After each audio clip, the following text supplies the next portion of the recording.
Power star Pawan Kalyan భార్యగా ఒక heroine గా రేణు దేశాయ్ అంటే తెలియని వారు లేరు. ఇక రేణు దేశాయ్ ప్రస్తుతం సోషల్ మీడియాలో ఒక చిన్న యుద్ధమే చేస్తున్నట్టు కనిపిస్తున్నారు.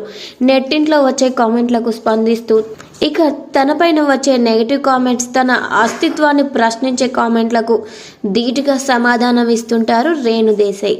అయితే రేణు దేశాయ్ని ఎక్కువగా పవన్ కళ్యాణ్ అభిమానుల్లోని కొంతమంది కామెంట్లతో బాధ పెడుతుంటారు. వదిన అంటూ పిలుస్తూ రేణు దేశాయ్కి సపరేట్ ఐడెంటిటీ లేదు అనే విధంగా కామెంట్లు పెడుతుంటారు. ఇక అలా తనని తక్కువ చేసి మాట్లాడే వారికి రేణు దేశాయ్ గట్టిగానే సమాధానం ఇస్తుంటారు. అన్నని వదిలేసే వదిన, అన్నతోనే ఉండుంటే బాగుండేది వదిన అంటూ ఇలా ఉచిత సలహాలు ఇవ్వగా రేణు దేశాయ్ మండిపడ్డ సంగతి తెలిసిందే. ఇక నేను వదిలేయలేదు, తాను నన్ను వదిలేసి రెండో పెళ్లి చేసుకున్నాడు అంటూ రేణు దేశాయ్ గట్టిగా బదిలిచ్చారు.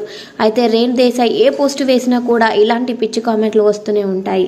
అయితే రేణు దేశాయ్ గత డిసెంబర్లో తన ఐఫోన్లో ఓ వీడియోని షూట్ చేశారంట. ఇక ఆ వీడియోని అప్పుడు ఇన్స్టాలో షేర్ చేయడం మర్చిపోయారంట. ఇక ఇప్పుడు ఆ వీడియోని షేర్ చేశారు.